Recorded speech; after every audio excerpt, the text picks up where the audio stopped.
think I'm going to wait just like 1 minute, see if we've probably got some stragglers, and then we'll get started.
Okay, I think we should go ahead and get started.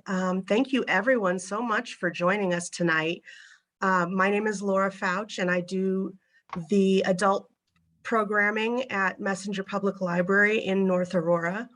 And I'm joined tonight by David Swope and Dr. Robert Moorehead from College of DuPage. If you wouldn't mind during the presentation to please keep your microphones off. Also, if you have any questions during the program, please feel free to put them in the chat, or else if you think you'll remember them, you can wait until the end of the program. I think those are my housekeeping notes, so I'm going to turn it over to David. Thank you, Laura, and good evening, everyone, and welcome. I am the manager of Student Diversity, Equity, and Inclusion at College of DuPage, and I will give a brief introduction of our presenter, speaker, and the facilitator of this discussion for our time together, Dr. Robert Moorehead, who received his PhD of Sociology from the University of California, Davis. He is currently now the professor of sociology, associate professor of sociology at College of DuPage. Prior to receiving his PhD, he was an associate professor in the College of International Relations at Ritsumeikan University in Kyoto, Japan. And he is very engaging in terms of relevant thinking, relevant discussion, and we've had some opportunities to have some great conversations together, and he inspires free and critical thinking along a lot of lines, and especially in regards to understanding race and race relations and aspects of America. So we're excited to have him here this evening, and if you will, let's receive him, Dr. Robert Moorehead. Dr. Moorehead, it's on you. Hey, thank you for the introduction, David. Happy to be here tonight to get asked to come back, virtually come back to Messenger Public Library and give another talk. And so my goal here tonight is to try to offer a sociological lens on some of the issues that we've been facing in our society, stuff that's been in the news a lot, think about how maybe these different issues could be connected to each other and what maybe sociological research could tell us, try to help make sense of some of this chaos. And so I want to focus on a few recent issues. Some of these happened recently, others are ongoing things. We've been experiencing, we've seen across the country a moral panic over race in the teaching of race in education, particularly K through 12, but also including at higher education, college, university level. Worries about a declining white population in the United States, that based on Census Bureau predictions that the white people would no longer be the majority of the US population starting in the 2040s. So we'll get into that. The mainstreaming of replacement theory, and I'll explain a bit when I get about what I mean by that. And we had an attempted coup d'etat in this country on January 6th. So how might these different things be connected? And so first, we're talking about this, what I call a moral panic over the teaching of race in education. a lot of this panic has been phrased around critical race theory, this idea that there is this, right, but that there's this amorphous, dangerous perspective out there that kids are being taught in school.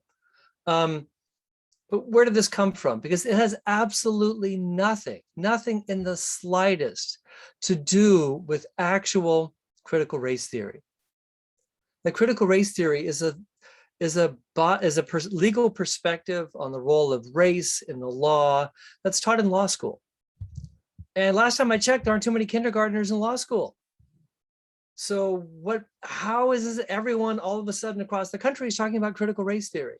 And we can trace this moral panic using the particular term critical race theory back to a conservative activist named Christopher Russo, who back in March of 2020 tweeted that we have successfully frozen their brand, referring to critical race theory.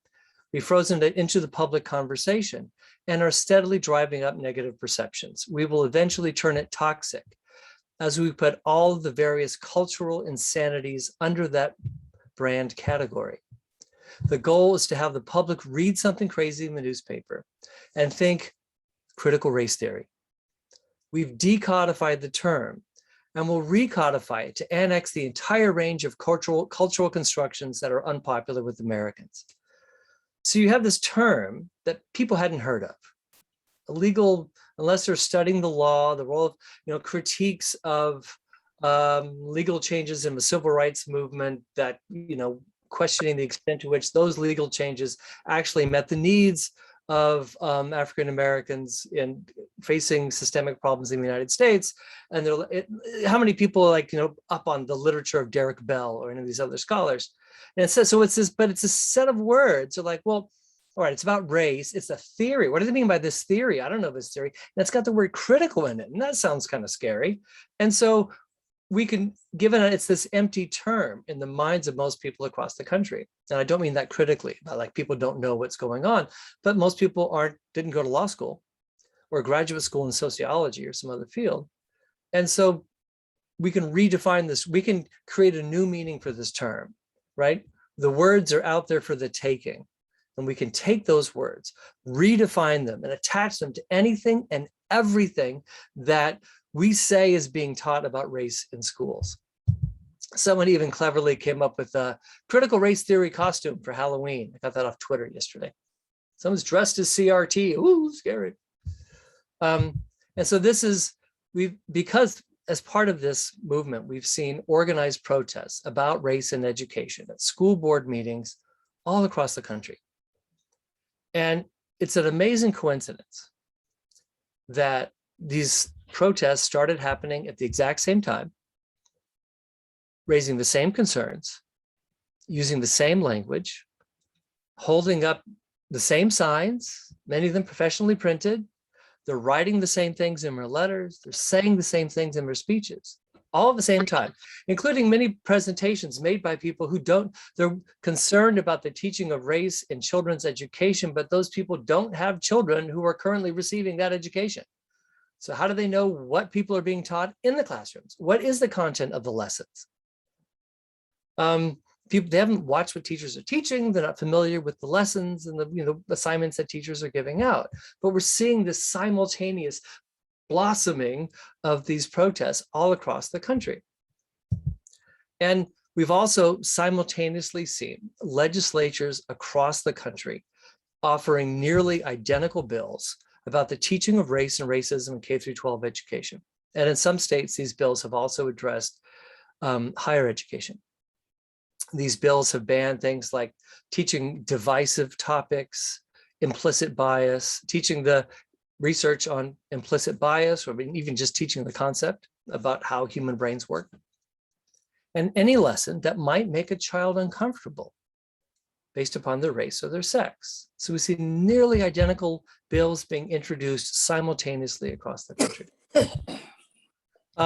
So these bills, in framing the discussion in this way, the bills are falsely implying that there have been lessons, that kids' school lessons were including points that one race is inherently superior, that white children are inherently oppressors, and that children are solely defined by their race. Because in the bills, in explicitly banning these particular elements from lessons, you're implying that they were there before the ban. In addition, just in the last few weeks, a Texas lawmaker has written to school libraries across the state, alleging that 850 books in the school libraries might make students feel discomfort. These books tend to deal with issues of sex, race, sex, sexuality, and American history. Not all those together, but those general topics. One or more of those topics might be covered in a book. So what can sociology tell us about these particular sets of issues? How might they be connected? So I want to talk about 3 key points here. A model of prejudice developed about 60 years ago by Herbert Blumer, contact theory, and the sociological research on moral panics and folk devils. So I'm going to go into each of these. So first, Blumer's model.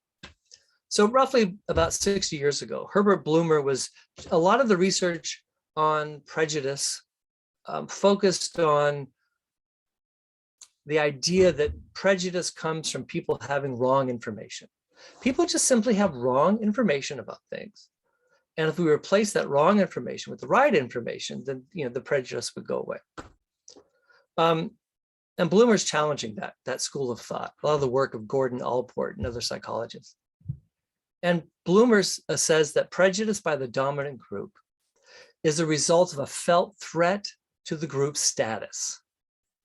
That, right, there's a feeling that there's a hierarchy in our society, right? There's some groups should be at the top, other groups should be at the bottom, other groups arranged in the middle, and that there's a place, an appropriate place for our group at the top of society. And that there's a feeling that other groups that aren't like us, and that aren't like us, that inferior and alien stuff could be phrased in different ways. They don't value the things that we value. They're not like us. They're not concerned about the things that we're concerned about. That threat is that it also involves what Blumer called a proprietary claim to privileges that we feel that should be ours.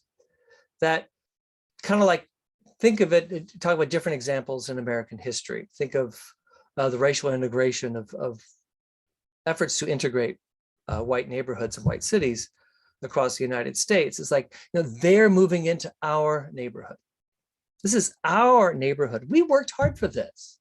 They're going to put their kids in our schools and take things away from our kids. So there's that this is our thing, that was a sense of a proprietary claim to it, that it belongs to us, this thing that should be ours, and they're coming to take it. And so you almost feel like if you were to hear someone talking about some threat coming to your neighborhood like that, you'd be like, oh, really? That sounds terrible. We should do something about that. And this felt threat can be fueled by how groups get depicted in the media. Are they routinely depicted in negative ways and scary ways as posing some kind of a threat? And by politicians who can, try to amp up this feeling of a threat to build support for themselves. And contact theory argues that actual contact between groups can reduce prejudice, but it's not quite that simple. That's not like, oh, we're all going to see each other, and by seeing each other, we're all going to feel connected and everything's going to be great. Contact theory states that we need regular, meaningful contact between groups in situations of relative equality. So contact between the boss, the CEO, and the janitor isn't quite that situation of relative equality. But talking with your neighbor, being together in different social settings and having some kind of meaningful contact between each other. Versus like just seeing people drive through your neighborhood isn't regular meaningful contact, because that seeing them, if you're seeing members of this group that you've been told pose a threat, then that might make you more concerned, right? It kind of like it could trigger this felt threat. Like, yeah, I've seen some of them driving through. So merely seeing each other isn't enough. You need deeper, more meaningful contact. For example, we have a growing presence of people of color in white neighborhoods and cities across the country, both from immigration and just changing demographics. You look at DuPage, how DuPage County has changed over the last 20 years. The racial makeup of the county has changed quite a bit. But without regular, meaningful contact between these diverse groups in our cities in DuPage County, the dominant group, in this case, white people, might see this increased presence and feel threatened. Stores that I'm not going to shop at, why are they opening up all these other stores? And you think in the context of this kind of messages you might be getting that the stuff poses a threat could raise concerns. And this is going to be relevant as we move forward and talk about this attempted coup and protests against critical race theory. So we talked about Bloomer's model, contact theory. The last piece I wanted to talk about in kind of framing this is research on moral panics and folk devils. So as I said that this whole thing about critical race theory is a moral panic. And there's three key components to moral panics. The first is the feeling that this threat, this new thing, it's new, but it's kind of related to older stuff. It's not just like new and totally out of the blue, right? It's kind of echoing previous concerns, older notions that we've had. These moral panics often involve folk devils. And these are groups that the public may have already been kind of suspicious of, and then this group gets blamed for particular problems. And they're kind of seen as a harbinger of a deeper, more dangerous problems. And we've had a lot of examples of these moral panics. There have been moral panics about video games. Violent video games are turning our children into shooters. I think every time there's like a mass shooting, particularly by a younger person in our country, it's like, well, did he have a video game console? Even though kids around the world play the same video games and they aren't shooting each other, only here we're shooting each other. Heavy metal music, think back to the 1980s and the Parents Music Resource Council. Getting warning labels put on rock records because Twisted Sister was going to destroy your child. Rap music, similarly, as a folk devil. Sex and violence in Hollywood films are going to pose this threat that because Hollywood stars are doing something, now young people are going to do it. The war on drugs, anti-Muslim hysteria after 9/11, and now the role of race in children's books and the lessons in school. Right, a lot of examples of this. And the third piece on moral panics is that we need an event that reactivates these suspicions. Something's got to happen to be like, see, I knew I was right to be concerned. Something that people can see, but it helps if they can see it, but it's also a little opaque. Like what's happening in the classrooms? Well, I don't know what's happening in elementary school classrooms. I'm not there, right? And so I'm not quite sure, but it's involving my children, and that's got me really concerned. But the slight opaqueness about it means that we need some kind of experts, some so-called experts, to help explain it to us. And I'm realizing the irony that here I am as some kind of so-called supposed expert explaining things. But anyway, let's put that aside for a minute. But these experts can kind of feed into the panic. And I have experts deliberately in the sarcastic air quotes, that they can feed into this panic. They come on TV news and say, well, you're ahead of some group. What do you think? And they go, yes, we should all be very concerned. And that can kind of feed this concern and make this issue seem really threatening. Like they're corrupting our children, right? That's a headline, right? We've already been worried about the music our kids are listening to and the video games that they're playing. But now like, your sweet, innocent children are being corrupted at school. That's going to get in the newspaper. That's going to be a big headline on TV. We're going to bring some experts out and they end up basically set the stage for this whole discussion, even though the thing they're talking about isn't really happening. So I mentioned previously that we had simultaneous kind of eruption, a blossoming of these protests across the country, with people saying the same thing, writing the same thing in their letters, saying the same thing in their speeches, holding up the same signs all across the country. And early on, a lot of the signs were professionally printed and not handmade. Is that an amazing coincidence? No.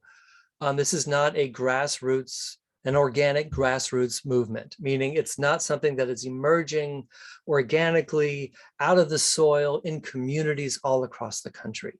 It's in the contrast of AstroTurf is the contrast to grassroots is AstroTurf. It's fake grass, right? These protests have been promoted nationally by groups like the Heritage Foundation, the Koch brothers. There are national groups providing people with templates for their speeches, for their signs, things they should say to their neighbors, what they should say in their speeches at the school board, what they should write in their letters to the school board, fomenting this dissent, right? You can go to the websites, download a whole kit with templates for signs and letters and everything, right? So that to build this isn't an organic movement at all. But it is having, while critical race theory is not being taught in the classroom, while teachers are not teaching that one race is inherently superior or that children are oppressors by virtue of their race, or that race is none of that is happening. Why would anyone teach that? Why would any teacher come in with that lesson plan and give that lesson plan at school? But the legislation and the protests are having an effect, in that students and teachers are being silenced in the classroom. And I've been focusing on race here, but this hasn't just been about race. We've had silencing of discussions of gender identity and sexuality. We had, for a while, we had a moral panic about transgender athletes in school sports. And so while some students are being silenced, other students and parents feel emboldened to shut down these discussions of race, to shout them down, literally shout them down. And moral panics matter, and we can kind of laugh at, like, oh, heavy metal lyrics. I was a heavy metal head in high school. I had long hair down on my shoulders, big curly heavy metal hair, Iron Maiden, Black Sabbath t-shirts. So I'd laugh at these protests about rock lyrics. I mean, come on, right? You know, I still listen to that music, and I don't worship Satan, and I'm not a heroin addict. So the messages couldn't, come on. But while we can laugh at some of these moral panics, they do have an effect. They do often lead to legislation. Anti-Muslim hysteria after 9/11 led to mass surveillance of Muslims. The war on drugs hysteria led to significant legislation, the spending of, how much money in the war on drugs over decades. Worries about rock lyrics, but led to warning labels on albums. That these things, if they lead, and in this case, the moral panic over race and education is leading to legislation that silences what teachers can talk about. In Wisconsin, they've talked about banning words like multiculturalism, like white supremacy, like equity. Like, literally, you can't use these words, trying to prevent people from using these words in their lesson plans. So we see changes in curricula. We see books being taken out of classrooms and out of libraries. And the students who were already marginalized because of their race, their gender identity, or some other factor, really get pushed further to the margins. And tied up in all this is this idea that, we shouldn't be talking about race. And in many of these school board protests across the country, we get this idea that, why are we talking about race? We shouldn't be talking about that. But one mother at a school board protest said that in my house, we don't talk about race. We don't talk about race in our home. And so, well, why not? I mean, it's a key factor in understanding American history, understanding American society today. There's nothing bad in talking about this, helping your children in your household understand this history of race and what happened in the past and what's happening today and what could happen in the future. Silence doesn't address the problem, right? How do we address a problem if we don't talk about it? Are there problems that we can address by not talking about them? Can we address climate change by just stop talking about climate change? But these protests over race and education are demanding an active avoidance of discussions of race and racism. To just take that out, just even mentioning it in the classroom is damaging to white children. It's going to make white children feel bad, and we shouldn't have that discussion at all. Or maybe we'll talk about we talk about slavery. Okay, that was, but limited conversation about slavery because don't want to make anyone feel bad. That merely mentioning these topics is somehow oppressive to white children. And by law, in plenty of states now, studying history may not hurt anyone's feelings. And I don't know how you study attempted genocide of Native peoples here in North America, or the Holocaust, or the enslavement of 4 million Africans in this country for hundreds of years. Shouldn't that make some people feel, I mean, I'm not looking to make people feel bad, but really understanding and engaging with the issues of these horrible things that have happened that's part of a learning process, right? So we're worried so much about making students uncomfortable. Which students are we worried about making uncomfortable? Whose feelings matter? The historian Ibram X. Kendi he tweeted just the other day, referring to the Texas legislator who is inquiring about 850 books in school libraries. What books does Krauss consider to be about race, gender, sexuality, or make students feel discomfort? Books with transphobic, sexist, homophobic, or racist ideas? Books marginalizing people of color, LGBTQ people, and girls? Of course not. Their feelings don't matter to him. Krauss's list contains books centering people of color, LGBTQ plus people, girls and women, or challenging transphobic, sexism, homophobia, and racism, including 2 of Ibram Kendi's books, Stand from the Beginning and How to Be an Anti-Racist. So if a student feels discomfort because they never see themselves in any of the books, they never have a book that reflects them and their lives, or when they do, they're a side character, not a central character in the book. If that student's feeling bad about being ignored, not being part of the curriculum or the lesson plans, that's fine. But if that student of color, if that woman, if that trans person, that gay person somehow has a book about them, that is somehow oppressive to straight white children, and that their feelings are the ones that matter and those other kids don't. The journalist, Nicole Hannah-Jones, she tweets under the name Ida Bay Wells, posted this tweet the other day. She's her work on the 1619 Project.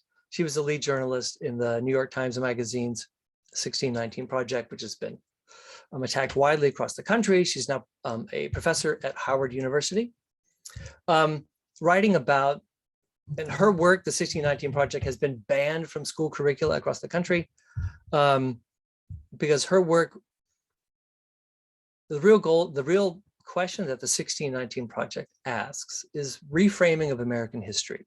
What if instead of imagining American history as starting in 1776, we imagine it as starting in 1619, when the first indentured Africans were brought from Africa and arrived at Virginia colony in August of 1619.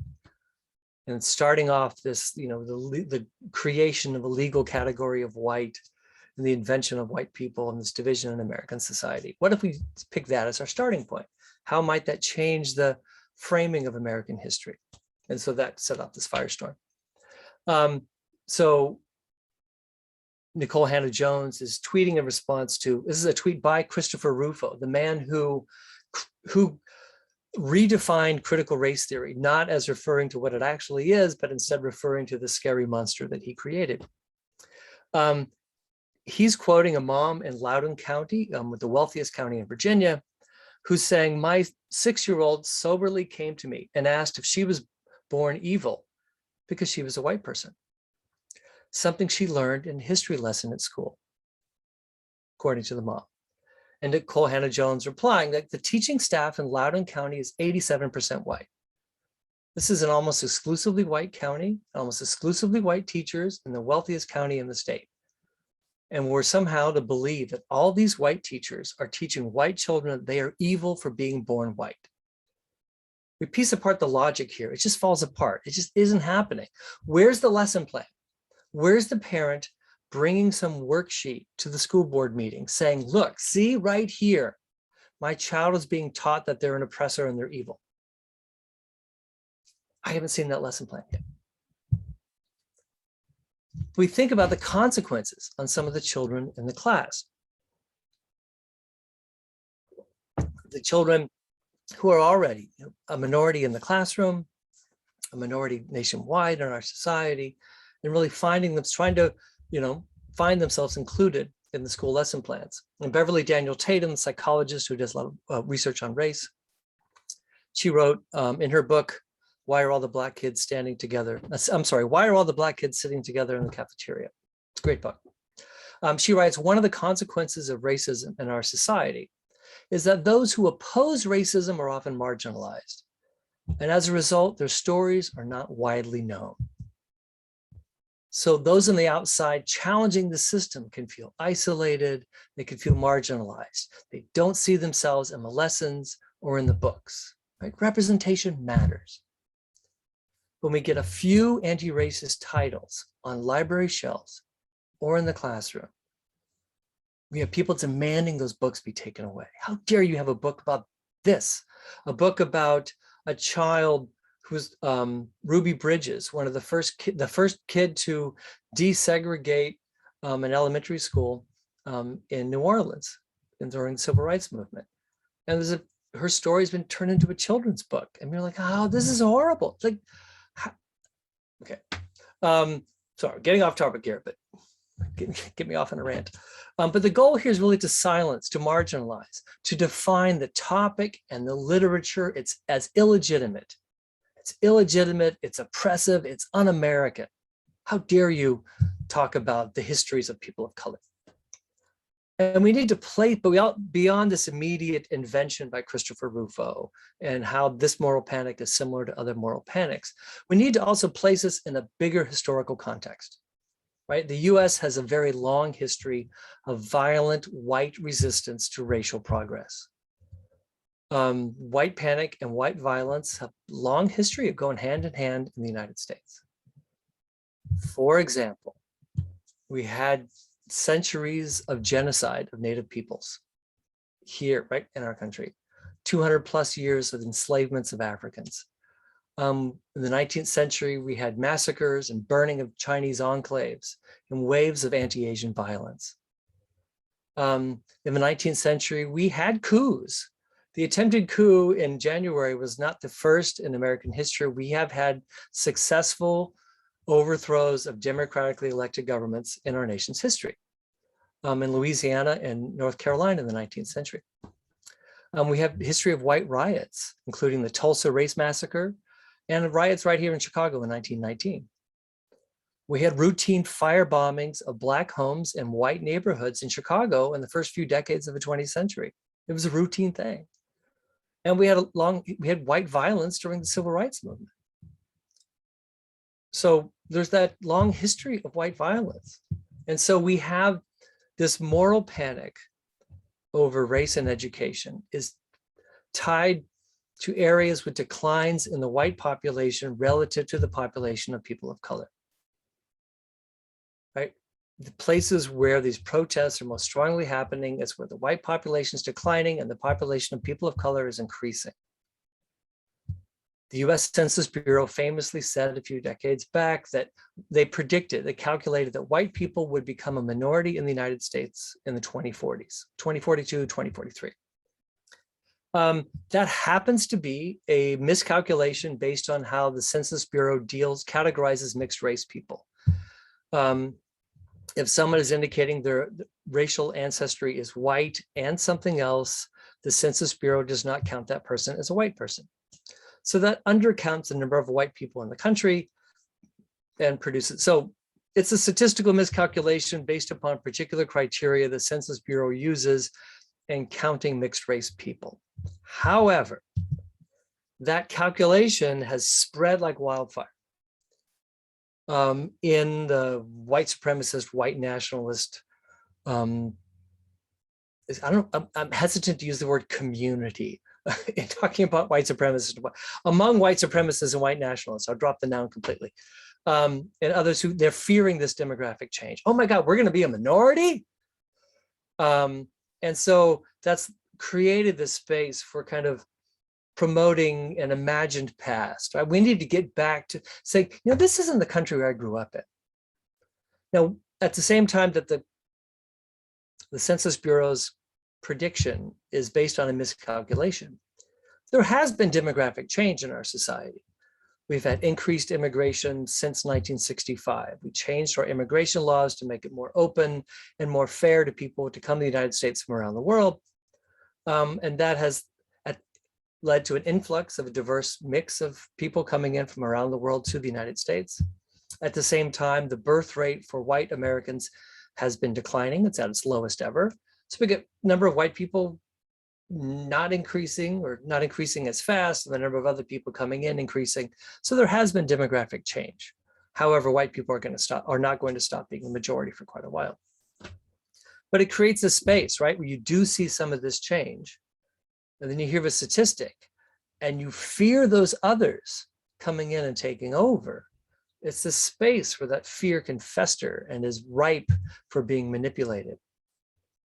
Research on voting in the 2016 election has shown that white Americans for whom their whiteness is an important part of how they see themselves. I mean, there's a lot of packed into that one sentence there. So for white people for whom being white is an important part of their identity, those voters were more likely to see themselves as an aggrieved group. They're more likely to agree that American society owes white people a better chance in life than they currently have. That white people are more likely to face discrimination today than people of color. They're more likely also to vote for Donald Trump. And this is, I'm quoting from Thomas Edsall, op-ed writer for the New York Times, who is summarizing a body of social science research on these topics. And Edsall writes, most, though by no means all, white identifiers, and again, a white identifier is a white person for whom their whiteness is a really important part of how they see themselves. Most white identifiers appear to be driven as much by anger at their sense of lost status as they are by their animosity towards other groups, although there's two feelings that are clearly linked. That anger at their sense of lost status, that is exactly what Bloomer was talking about roughly 60 years ago in his research. That felt threat, a lost sense of status to what they feel is the group's proper place in society. We also see that people arrested in the attempted coup d'etat on January 6th disproportionately came from areas where there had been declines in the white population and increases in the population of people of color. Again, triggering that felt threat in the sense that I gotta, take back my country. And we link this up, a set of ideas driving this and helping it, adding fuel to the fire, is that white nationalists today are citing the work of a French author named Renaud Camus, who coined the phrase the Great Replacement, the idea that there is a global conspiracy by elites to replace white people with people of color. And you add in that idea and of course, tied up within this is that white people are superior and people of color are inferior. That's not like diversity is good in this context. That we have low birth rates in Europe, here in North America. As countries industrialize, people move from the countryside to the city, people have fewer children. And so to keep your population up, as people have fewer children, you need new people to come into the country to keep your population up. That's what's facing in Europe. It's facing in industrialized countries here in North America and in East Asia and other places on the planet. So you see the white population kind of dipping, new people coming in from somewhere else, and a racist theory saying, they're taking over. And this theory is spreading. A shooter in Christchurch, New Zealand, who went around and shot up multiple mosques in Christchurch, New Zealand, again, killing dozens of people. And the white guy who drove hours all the way across Texas to go to a Walmart to kill Mexican people a few years back. Both of these guys cited replacement theory in the manifestos that they left behind. Right? They're defending their country from this horrible threat of replacement theory. And so we have white nationalist groups around the world promoting this theory that there's a global conspiracy by global elites to replace white people with people of color. They equate multiculturalism with white genocide.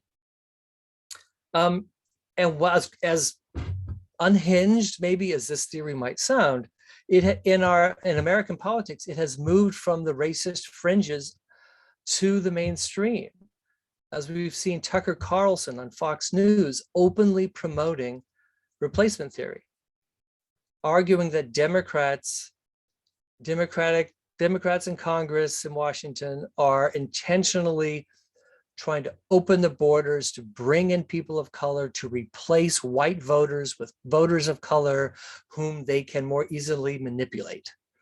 So again, this fringe theory that's inspired mass shooters in countries around the world is now, mainstream on Fox News.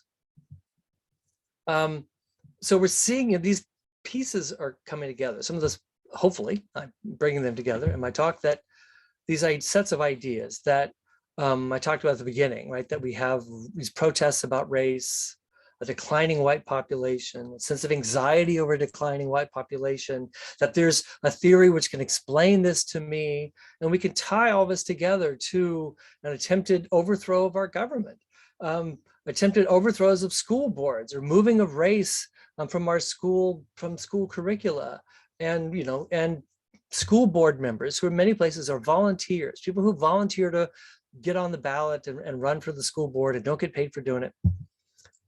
Having death threats, people threatening the lives of school board members, of their children, and harassing them and doxing them. And I think one of the things that complicates all of this is that we're a nation really what am I trying to say? We have a really poor understanding of history and civics in the United States. And as an educator, that's frustrating, but it's, as a whole, Americans are not unique in this. Everyone's feeling like, hey, other countries have a bad understanding of history too. Yes, they do. But we really do have a poor understanding of history and civics. The historian John Hope Franklin says that the US is a country that knows myths, it does not know history. And this really complicates our teaching, right? It facilitates the spread of this revisionist history that does not match our actual history in any way. And so we're seeing a felt threat across the country to the dominant group status that's been invented and manipulated for political gain. Our nation's demography is changing, but those changes are not a threat, right? Contact theory tells us that regular, meaningful contact between groups can reduce prejudice. And schools can be a place for this. Shouldn't all children learn this history? Isn't it about preparing our young people to be able to go out from school and engage in a society that is diverse and be able to treat that diversity as a strength and be able to get along with people? And wouldn't that seem to be a positive thing? And knowing that history empowers them to write a better history in the future. And Herbert Bloomer's model also shows us that this isn't all just gloom and doom, that these models also give us a path forward.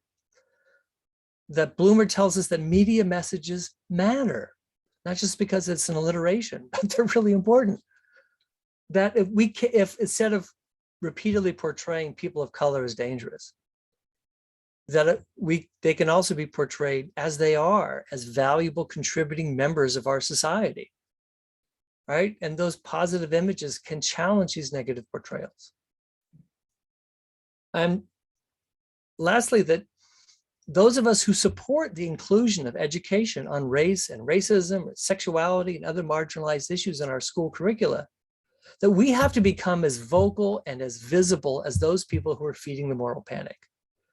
I'm not advocating death threats against anyone. That part of it we can leave behind. But we can't sit at home and watch and be like, oh, that's terrible, look what's going on. That we also need to be supporting these issues in education and providing support for school boards and for teachers and for principals to provide students with the education that they need so they can learn to get along with each other. Thank you. I'm happy to field questions. I don't know how long I took in doing that. Oh, that was okay. I can keep going for hours, so I have to kind of get myself ready for this. You can feel free to keep going for a while if you'd like. Oh, I'm that's all the slides that I've got them, but I'm happy to, if we have questions from people, or happy to field that. If anybody would like to turn on their mic at this time and ask their question out loud, that would be totally fine.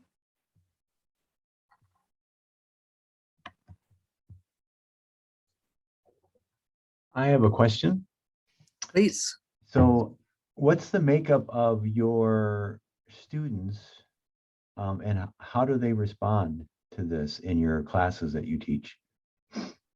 Well, the population at College of DuPage,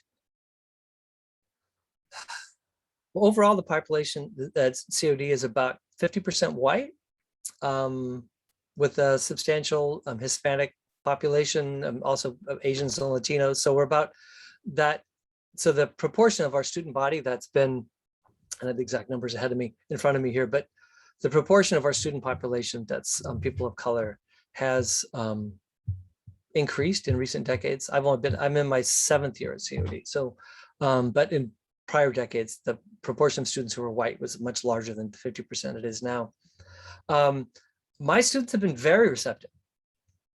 And I should say part of it is, like, I teach a class on race every semester. And that's kind of a selected group. Like, students are taking that class, or I think going to be a bit more open about, they're there because they want to learn about these issues. Sociology has studied race and ethnicity. And they've been wonderful. I love teaching that class every semester. I feel privileged to be in a classroom with students who are willing to be open and vulnerable and honest and examine these issues and engage in discussion. I think I'm in a very lucky position to, because as a society, we don't really have that conversation very often. And I get to have it all the time. In my intro to social classes, in talking about race more broadly, again, students tend to be very receptive. They're open to it, that they really want to learn this stuff. Sometimes students come in with less accurate understandings, that their understanding of American history that maybe that they bring isn't as informed. But that's why they're in the class, right? That's my job, to inform that and to fill in the blanks and get them on the path forward. So you don't get pushback then from your white students? I haven't. That's a great question. I haven't. I think it will happen eventually. I have to say, I know I have colleagues who have gotten that kind of pushback in teaching on these issues, but I think we have to look at, in part, I don't think, what am I trying to say? I'm a middle-aged white guy in the classroom, and that puts me in a position of unearned authority. And so students are less likely to challenge me in the classroom than they are some of my other colleagues who may be of color, maybe women of color. And they tend to get more pushback than I do, not because they're not talented instructors, because they truly are, but because I'm a middle-aged white guy. And so I got gray hair coming in. That seems like he's this person who knows what he's talking about. So I think that makes it less likely. I think that explains why I haven't gotten that pushback as much yet compared to my colleagues. But I do kind of steel myself for it, particularly if it's a class that isn't explicitly on race, but it is a topic I'm covering at some point in the semester. I'm ready for it if it comes up. Thank you. Thank you for the question. It's a great question.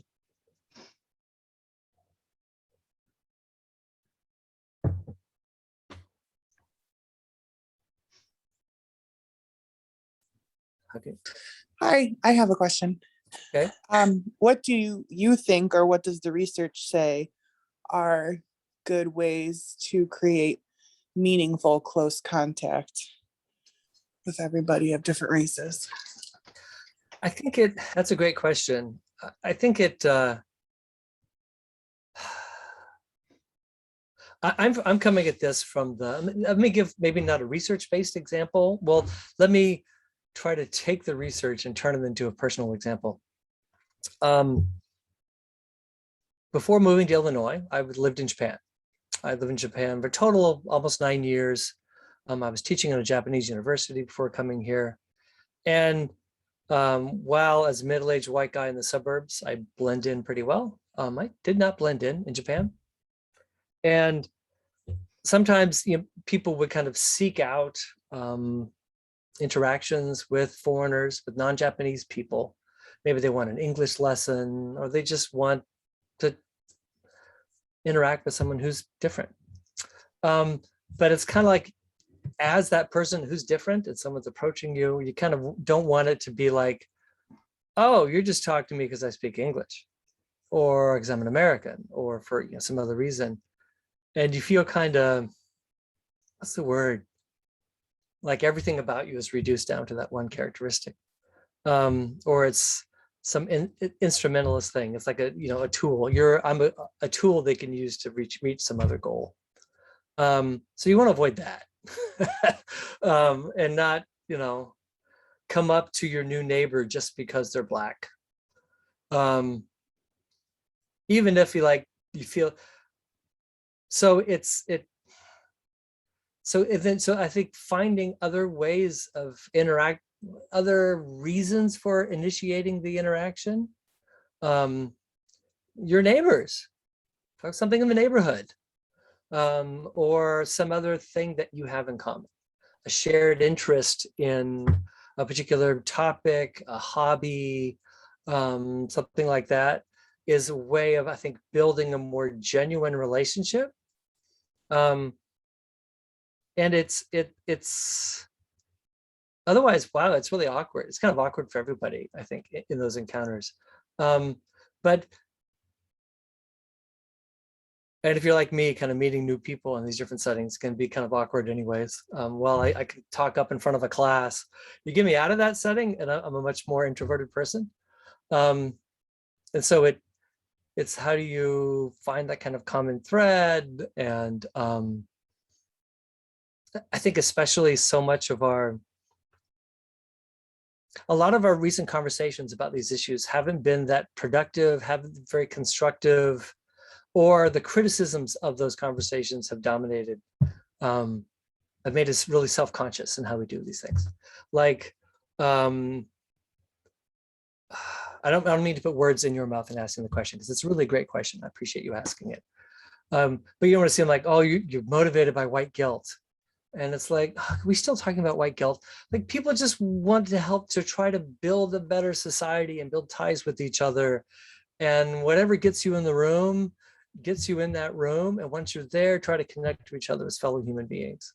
And so but I think also these conversations are awkward, and starting them and trying to reach out can be awkward, because so many of our conversations for so long, so many decades in our country, we've been told that we're supposed to be colorblind. We're not supposed to see race. We're not supposed to talk about race. And that not talking about race for decades can put you in a position where you're not really comfortable talking about race. I mean, talk about a loaded subject. Boy, say the wrong thing, and oh my God. And you might be more likely to say the wrong thing, or maybe just to be inarticulate, to not express your ideas as effectively as you would like, because you've spent decades avoiding the topic, right? You don't have practice. I talk about race all the time, like constantly. Try to shut me up. I'm talking about race. And so that puts all these concerns occupy a lot of mental bandwidth in our heads. And they're leaving less space for the more constructive pieces to kind of work their way through. So I think I kind of answered your question. I also went off on a million different tangents. Someone put in the chat, I have a chat in front. If we view ourselves as having more similarities than differences, that may help with creating a dialogue. That's a great point, right? Because we really do have more similarities than differences. There's a video I show in my race class But it was after 9/11. There's always concerns about this anti-Muslim hysteria kind of sweeping the country. And a Muslim woman and her husband put this table out like outside of college, and they're offering free donuts and a sign saying, ask a Muslim, hashtag ask a Muslim. Ask me any question you want. Have a donut. And some people are like, what do I ask? I don't know what to ask. And the guy says, ask me about raising a kid. Ask me about potty training. We're currently potty training our daughter. Ask us about, raising a dog, what kind of dog we have. Like, just things that you would ask a human, another person that you might bond on and bond over. And then that, yeah, we do have a lot more in common than these things that separate us. Someone asked in the chat how they could access the recording. I didn't want that, in case that person leaves before we're done, I didn't want to cut that off. I just wanted to have the conversation going about engaging. Can you talk a little bit more about the violence, the willingness? So the reason why I'm bringing this up, I think there are different levels in engaging. Is this we're dealing with a very complex situation. Mm-hmm. And I think that engaging often at the moment, especially after January 6th, has a lot to do with people pulling back because they're afraid of aggressiveness, they're afraid of violence, because what's happening in front of the school board meetings at the moment, that's pretty scary. So can you talk a little bit about the connection here to the willingness to protect what some people feel is their right with violence? And what impact do you think that has on others to actually engage and make a difference in the most positive way? Well, I think the impact of the violence is that it achieves its goal, and that it's intended to intimidate and silence other people, right? It's just like the issues around the mask mandates, and so many low-wage service workers not wanting to go up to people and say, excuse me, can you please put on a mask? Because some people just really don't take that well. And so the goal of the violence is to intimidate, shut people down. And it's hard to tell people, yeah, you need to stand up and put your life on the line. They might come attack me. Because like school board members have been threatened across the country. They've written, there was a op-ed that was written in the Washington Post and other places. They're sharing the horrors of the experiences that they've gone through. And it's difficult to try to refocus that discussion in a way that isn't so anxiety inducing. When there's someone else, you're trying to put out the fire, at the same time there's someone on the other side throwing, adding fuel to it, and encouraging it, right? And so I think we're going to be addressing the violence. We need to think about, well, what's driving the violence is a felt threat to the group status, right? They feel there's something horrible coming, these horrible things are going to be happening, and oh my God, that's why I got to do this, right? People who attempted to overthrow our government in January thought that they were patriots saving the country. And so we need, well, why would they think that? Who's kind of throwing fuel on that fire and building this thing up and pushing these issues? And so if we have to address that felt threat and the key agents that are driving it, otherwise, if they get to keep throwing fuel on the fire, I'm pretty pessimistic. I realize I ended with a few positive things we could do. I feel an obligation to do that, but I think it's occupational hazard in sociology, particularly for sociologists of race. I'm pretty pessimistic. I looked at my students every semester at the end of the term, saying, maybe help me feel better. We're going to figure this out, right? And they tend to be more optimistic than I am. Youth will do that for you. But don't want to minimize. I mean, you raised a great point. I don't want to minimize the issues here. This is a serious threat, not just to people's safety and well-being, but to our democracy.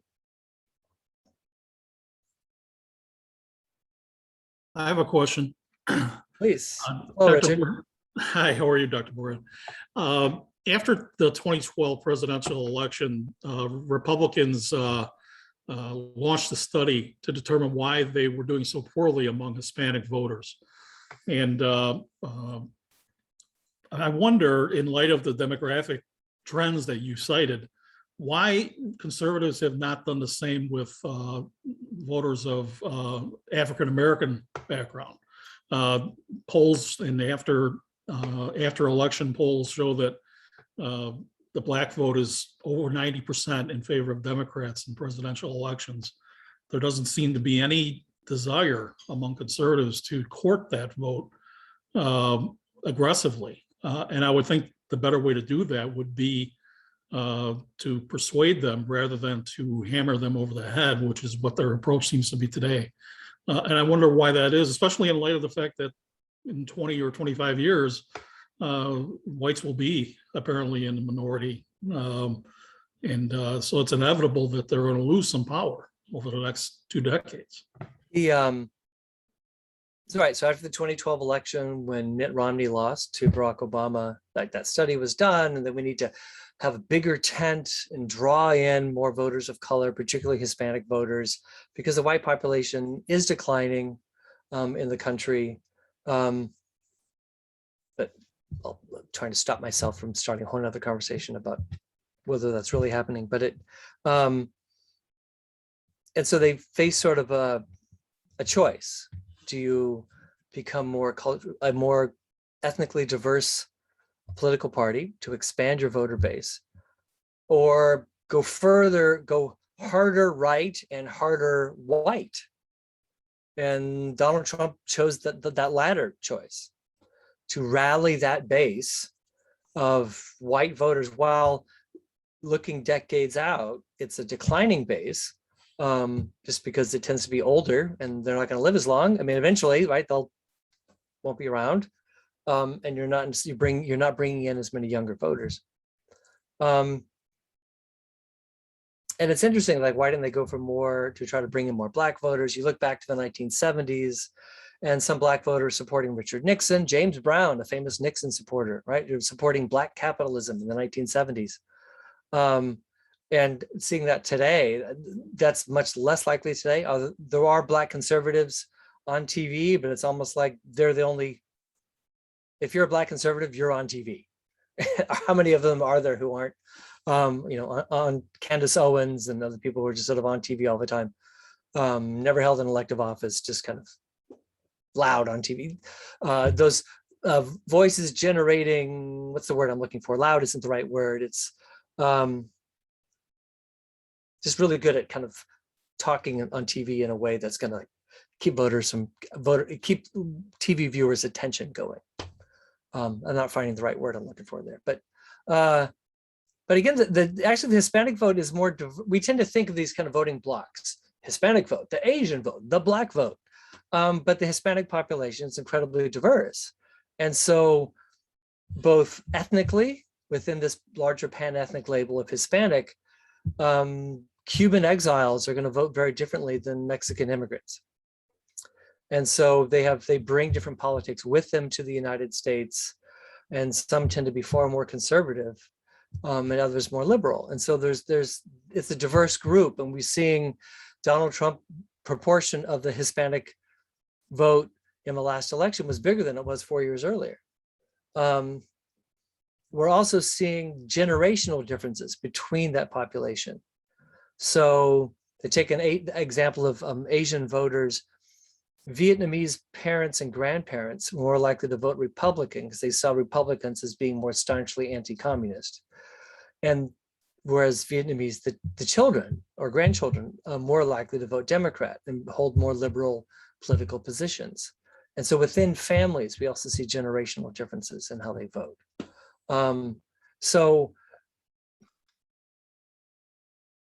And I think too, some of those Hispanic people we're labeling as Hispanic voters, plenty of whom in their daily life interact with the world as white people, right? The idea of white, these racial labels are invented categories.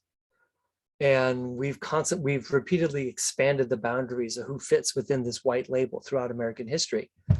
And I mean, is Ted Cruz, are Ted Cruz and Marco Rubio white? They're conservative Republican senators. And I think there are plenty of, and I don't mean that to like essentialize the white category or to impose a racial or ethnic category on somebody. I'm trying to kind of get us to kind of question how, like, many of the people we might look at a name, last name or something and think, oh, they're in this category. But people's actual interactions with the world, how they think about themselves and how they engage with the world, how other people see them could be as white people. So it's complicated. Thank you for the question.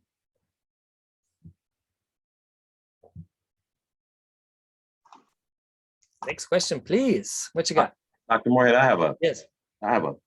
question, kind of a point to make. When you were talking about banning projects, talked about the 1619 project.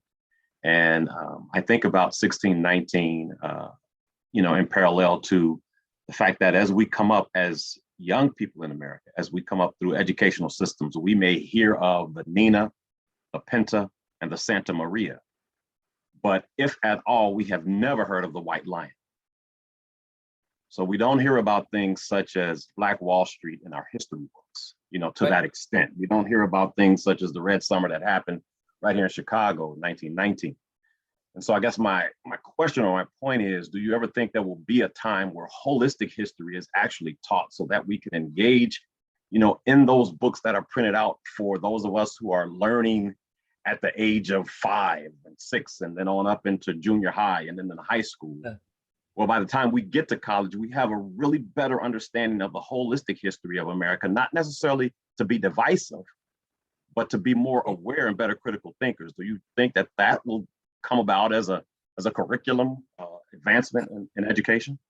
Well, I think structurally it's always a challenge. I mean, you look at the invention of universal public education, or relatively universal public education in countries, is tied with the rise of the nation state, right? This new political model with the founding of the United States and liberated countries in the Americas, as this no longer having empires and kingdoms, but we were having individual nation states. And these nation states were diverse. You had people speaking different languages.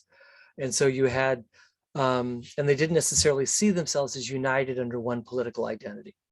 And so you need a national public education system that teaches everybody the same version of history, that teaches them the same version of a language. So if you're in France, it teaches them Parisian French as the official French.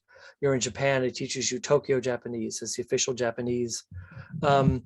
And that teaches a particular history of the country to unite everybody under that. And so that idea of teaching history in school to build and strengthen a national identity across the country is kind of at the core of public education.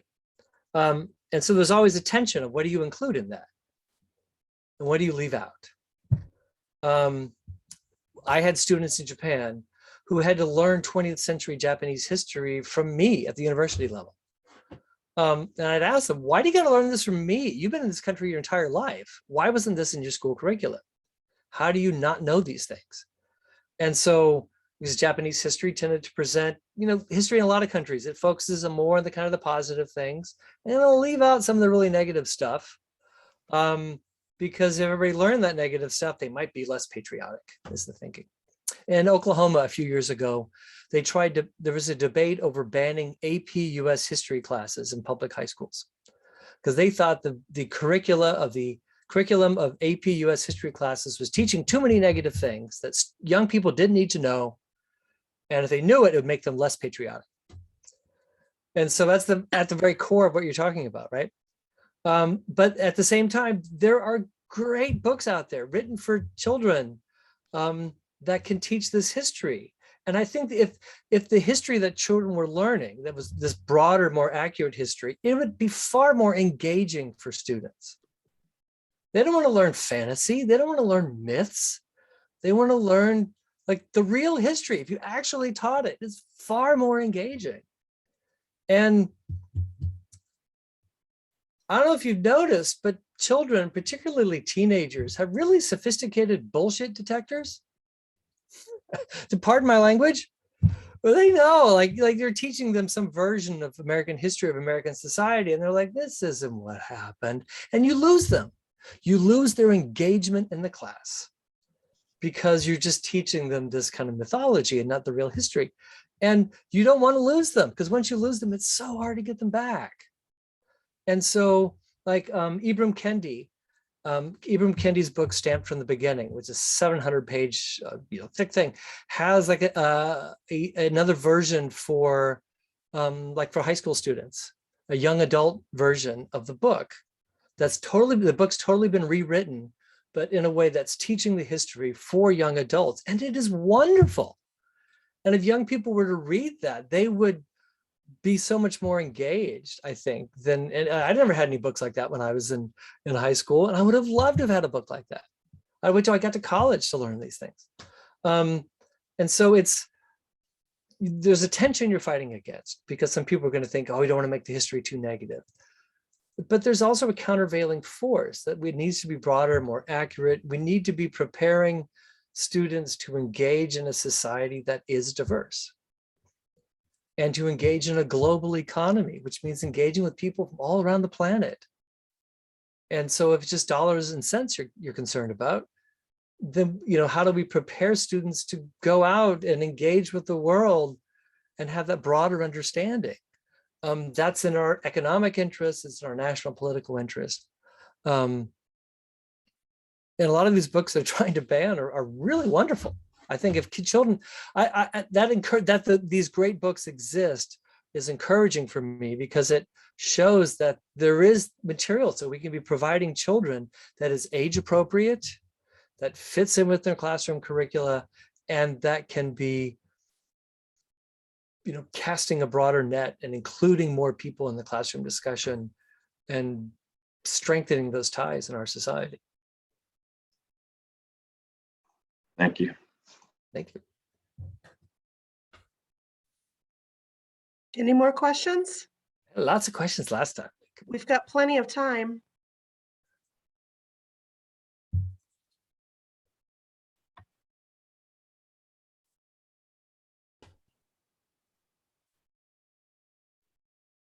Here's one question I have. And another question I have is, what got you interested in this topic?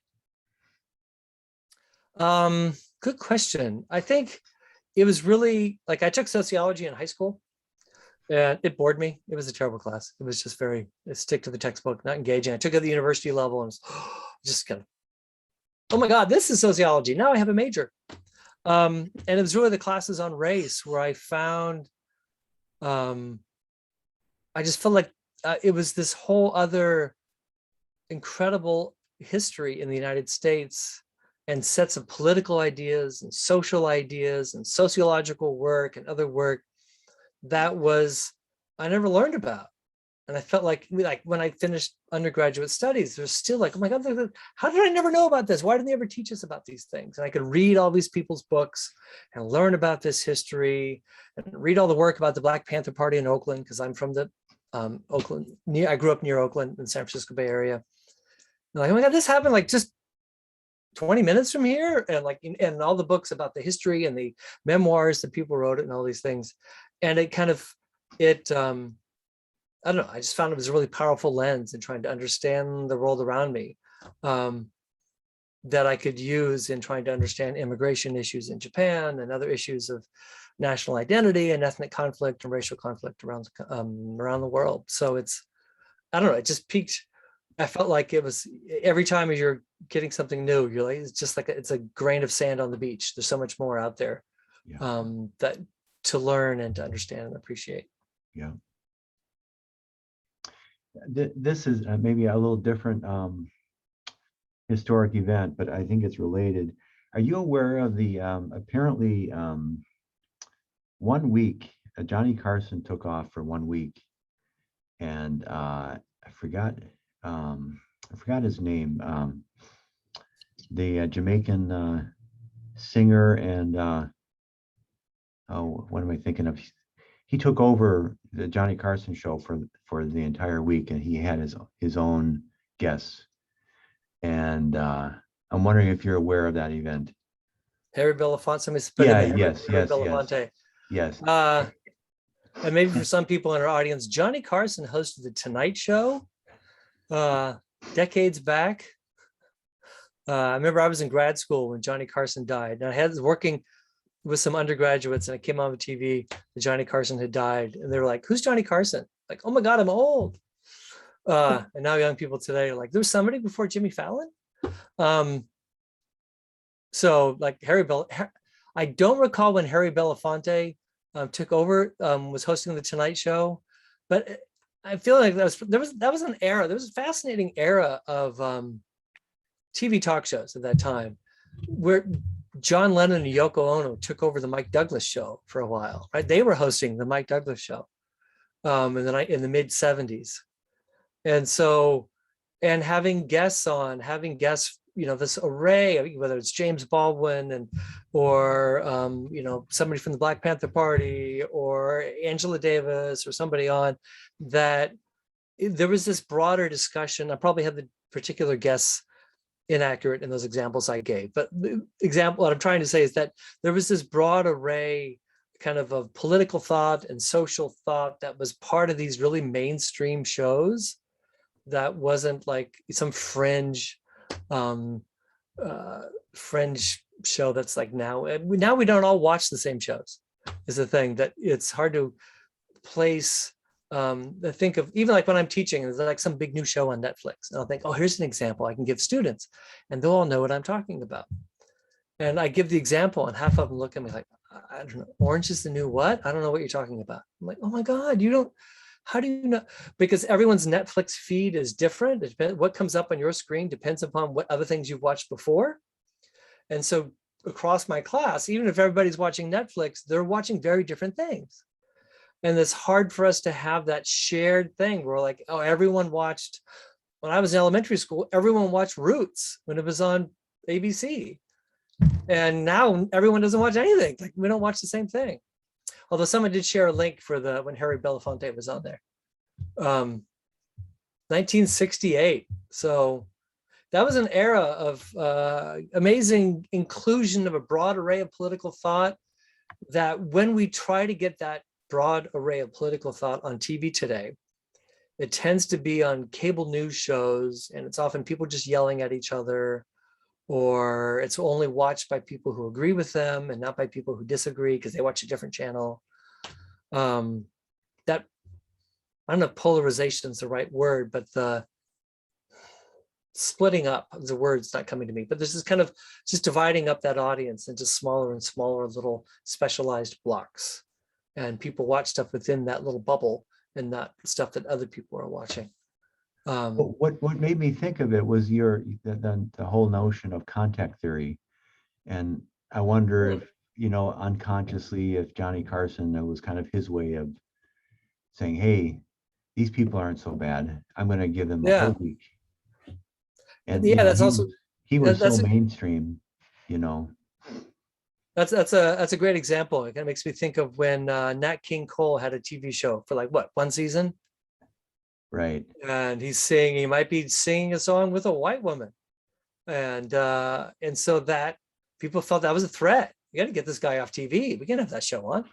Yeah. And so it's that same thing, that if people saw it, the part of the feeling that threat is that because if people saw it and they're like, hey, I like this guy, I'm going to buy his albums. I really like Nat King Cole, or I really like Harry Belafonte, that it was like, you might realize that they're not so foreign, and that could kind of tear down some of these threats that people might be feeling. Yeah. First, I was thinking, Bob Marley hosted the Tonight Show, and they're like, oh, it's Harry Belafonte. Okay. I would have remembered that. Although 1968, I was just a few months old when that would have happened. So I would not have remembered it, but I would have found it somewhere on the internet probably. Oh, here's a question up here. At what age do you believe, does research show, it's appropriate to begin the conversation of white resistance within your own home for children? Question by Professor Taya Forrest. For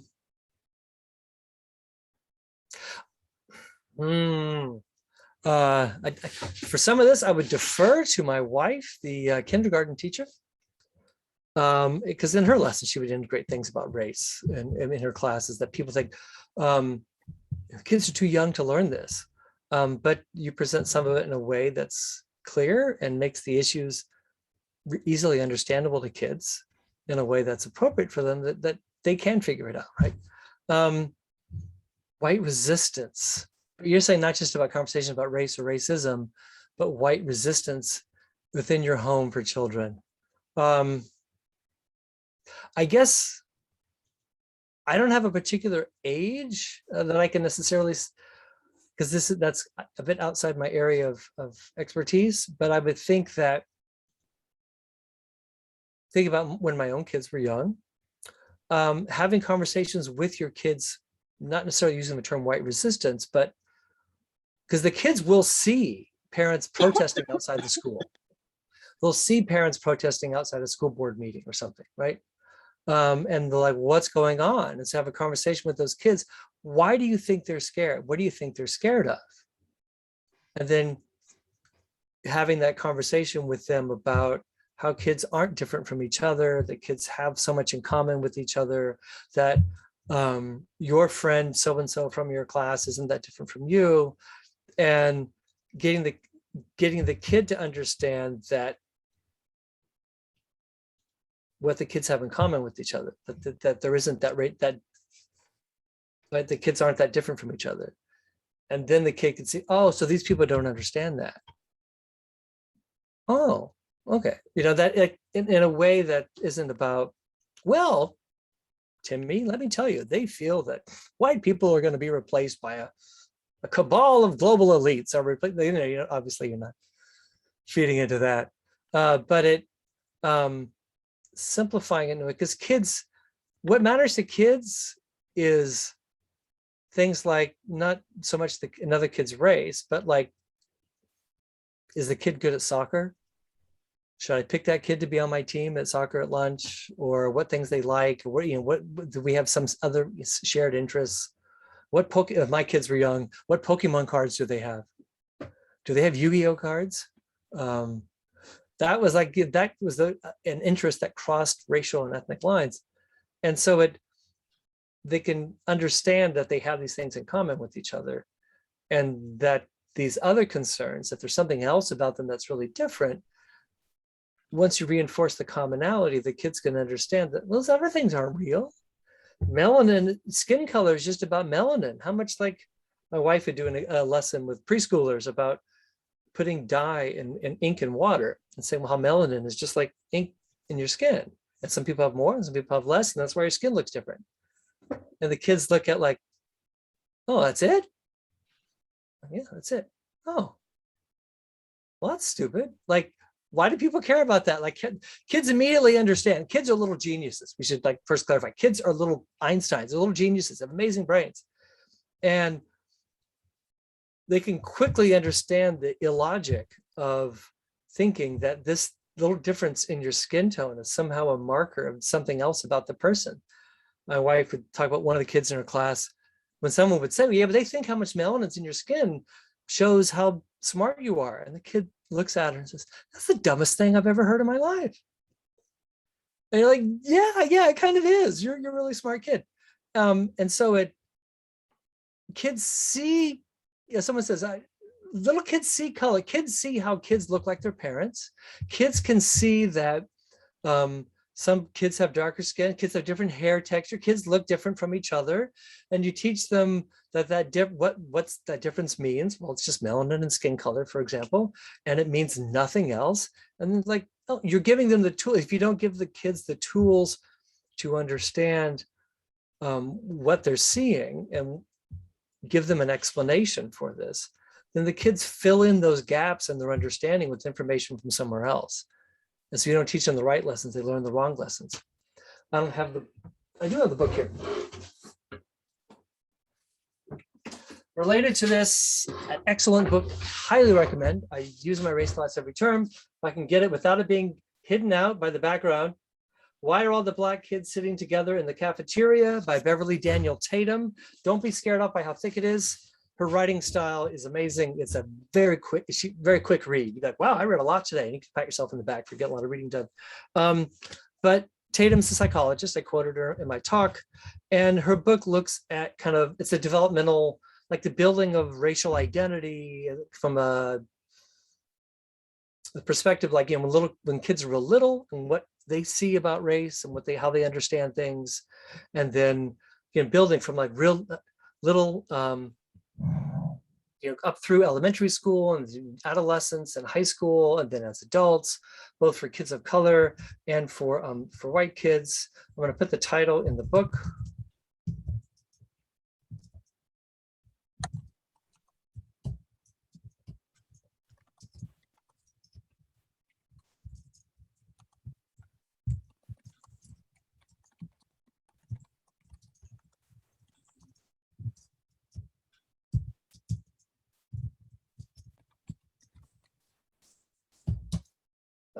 I believe there we go.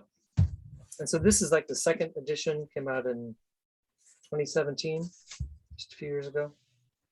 Yep. So.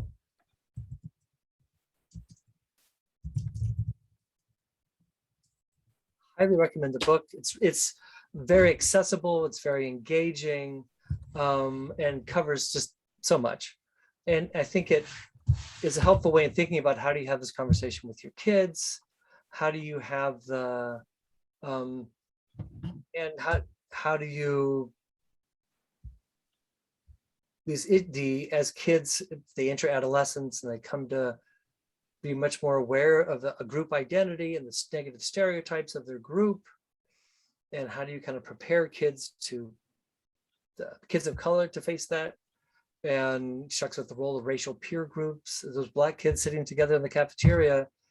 That might be the one time during their day when they can all be together and around people who've had similar experiences that can help them challenge the negative stereotypes that they may be hearing about their group, and to talk about experiences that they had that were that involved race, and they have other people who've had similar experiences they can share that with.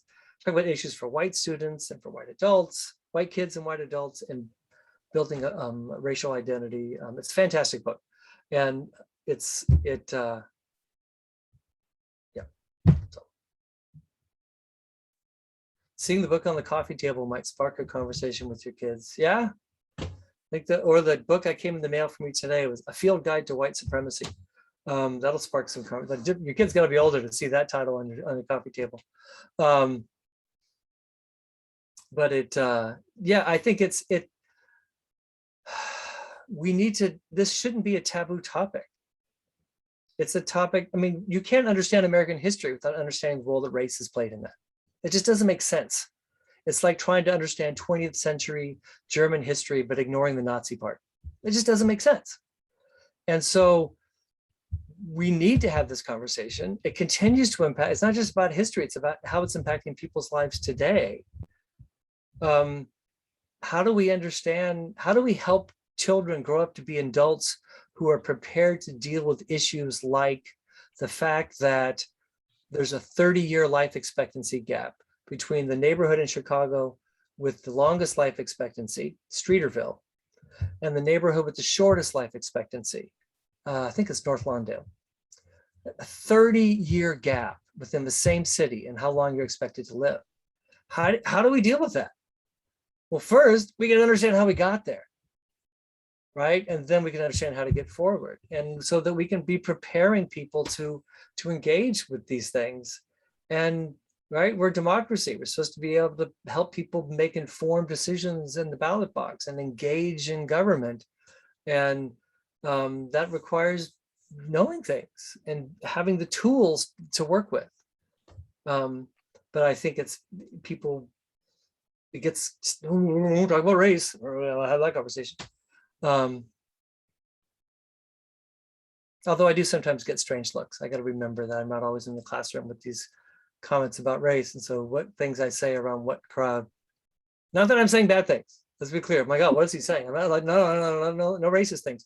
But I'm used to being around people having these conversations and that shared understanding and making a particular example. And I'm with somebody who like, maybe that isn't where they're coming from. They're like, what? He's talking about what? So yeah. Sorry. Just to clarify, not saying racist things. Historical examples and kind of things. And I stick my foot in my mouth pretty regularly, so it's occupational hazard.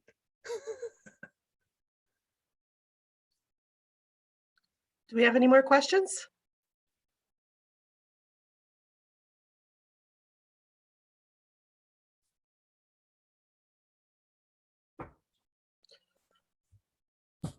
Well, it looks like it's 8:30 on the nose. So if there are not any more questions, I think we'll go ahead and wrap it up. Thank you, Dr. Moorehead, for another stimulating dialogue and presentation. Thank you, David Swope, for the use of your Zoom account and for helping me spread the word. Hopefully we can collaborate again on a future project. Look forward to it.